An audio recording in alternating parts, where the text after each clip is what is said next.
Ağız kokusu olarak da adlandırılan halitozis, bireyler için utanç verici hatta bazen kaygıya neden olabilen bir sorundur.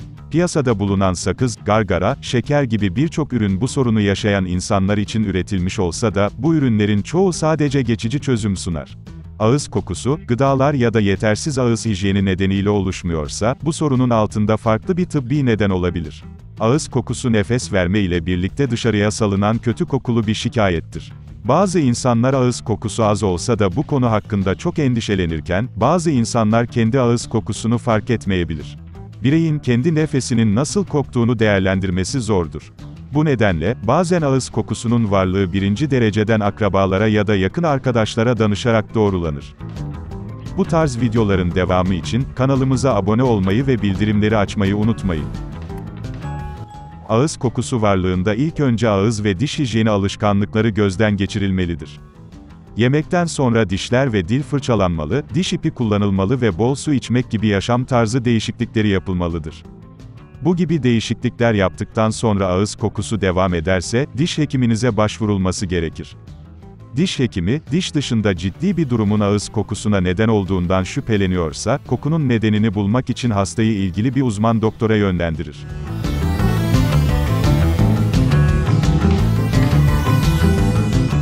Ağız kokusu neden olur? Birçok kişi tarafından merak edilen bir konudur. Ağız kokusu sebepleri şu şekilde sıralanabilir. Gıdalar ve tütün ürünleri, dişlerin arasındaki veya çevresindeki biriken yiyecek parçacıklarının parçalanması bakterileri artırabilir ve kötü kokuya neden olabilir.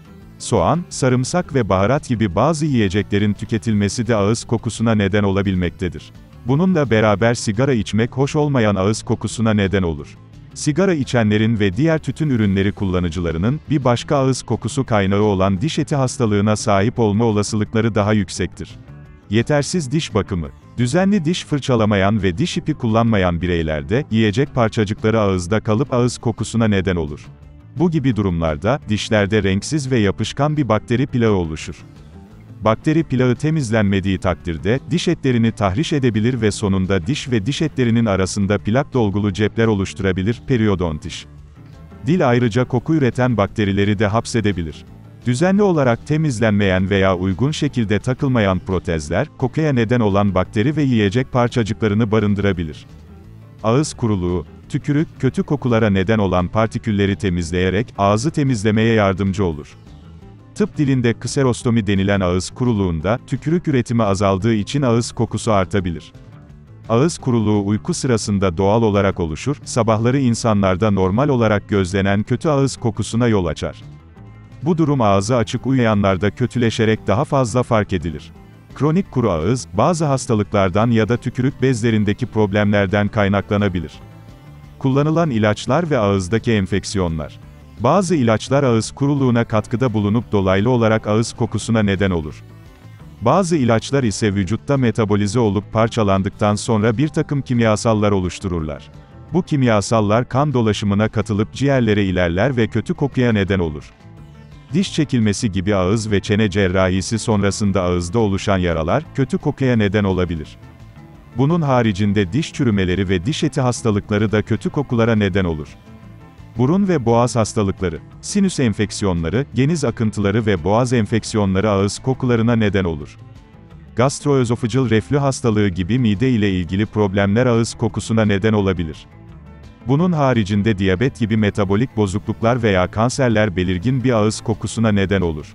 Küçük çocuklarda ağız kokusu, bir burun deliğine gizli bir şekilde yerleşen bir yiyecek parçasından ya da yabancı bir cisimden kaynaklanabilir.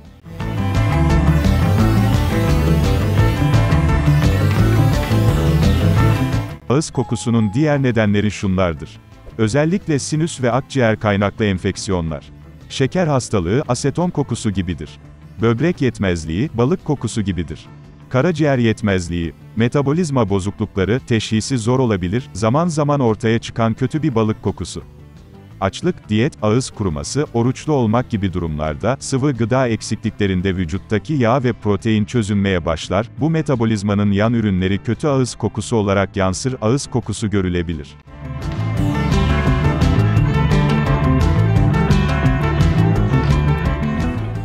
Ağız kokusu tedavisi için ilk önce bir diş hekimine başvurmanız gerekmektedir. Diş hekimi hem ağızdan hem de burundan verilen nefesi koklayarak kokuyu bir ölçekte derecelendirebilir. Dilin arkası ağız kokularının en sık gözlenen kaynağı olduğundan, diş hekimi burayı bir alet yardımıyla sıyırıp kokusunu değerlendirebilir. Ağız kokusu eğer bir çürükten dolayı oluşuyorsa, diş hekiminiz burada nasıl bir tedavi yapılması gerektiğini sizinle tartışacaktır. Ağız gargaraları ve diş macunları. Ağız kokusu dişlerde bakteri birikimi nedeniyle oluşuyorsa, diş hekimi bakterileri öldüren ağız gargarası önerebilir.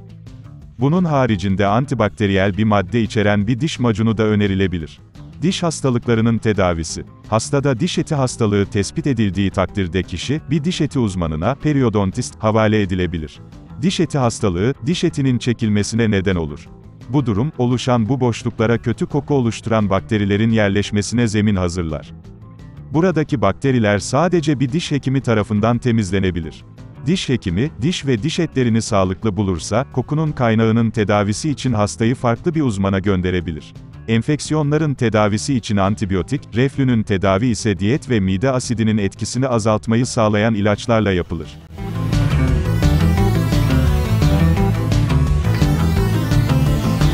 Ağız kokusu nasıl geçer? Sorusunun cevabı küçük ve düzenli önlemler almakladır. Ağız kokusunu azaltmak veya önlemek için evde yapabileceğiniz uygulamalar şu şekildedir. Yemeklerden sonra diş fırçalamak. Sadece evde değil dışarıda ya da iş yerinde yemek yedikten sonra kullanmak için yanınızda bir diş fırçası bulundurmalısınız. Özellikle yemeklerden sonra, günde en az 2 kez florür içeren bir diş macunu kullanarak fırçalama yapmalısınız. Antibakteriyel özelliklere sahip diş macunlarının kötü kokuları azalttığı çalışmalarca gösterilmiştir. Günde en az bir kez diş ipi kullanmak. Doğru diş ipi kullanmak, yemek parçacıklarını ve plakları dişlerinizden uzaklaştırır ve kötü nefesi kontrol etmeye yardımcı olur. Dili fırçalamak. Dil de dişler gibi bakterileri barındırır, bu yüzden dikkatlice fırçalamak kokuları azaltabilir. Sigara kullananlar ya da ağız kuruluğu yaşayanlar bakteriler tarafından kaplanmış bir dile sahip olmaya daha yatkındırlar, bu nedenle bu tür kişilerin özel bir dil kazıyıcı kullanmasında fayda vardır. Bunun haricinde dahili dil temizleyicisi olan bir diş fırçası da kullanılabilir. Takma dişleri veya diş cihazlarını temizlemek. Köprü veya takma diş takıyorsanız, en az günde bir kez veya diş hekiminizin belirttiği sıklıkta ve şekilde temizliğini yapmalısınız. Diş hekiminiz size en iyi temizlik ürünlerini önerebilir. Ağız kuruluğundan kaçınmak. Ağzınızı nemli tutmanız gerekir, bunun için tütün ürünlerinden uzak durup daha fazla su tüketebilirsiniz. Daha kuru bir ağza yol açabilecek kahve, alkolsüz içecekler veya alkol gibi içecekleri sınırlandırmalısınız. Tükürükleri uyarmak için şekersiz sakız çiğneyebilirsiniz. Kronik ağız kuruluğu için, diş hekiminiz veya doktorunuz, tükürük akışını uyaran yapay bir preparat veya oral bir ilaç verebilir. Diyeti düzenlemek. Ağız kokusuna neden olabilecek soğan ve sarımsak gibi yiyeceklerden kaçınmak ağız kokusunu azaltır. Aynı şekilde çok şekerli yiyecekler yemekle ağız kokusuyla bağlantılı bulunmuştur. Düzenli olarak yeni bir diş fırçası almak. Her 3 ila 4 ayda bir diş fırçanızı değiştirmeyi unutmayın. Düzenli diş muayeneleri yaptırtmak. Diş hekiminize düzenli aralıklarla, genellikle yılda 2 kez dişlerinizi veya takma dişlerinizi muayene ettirip temizletebilirsiniz.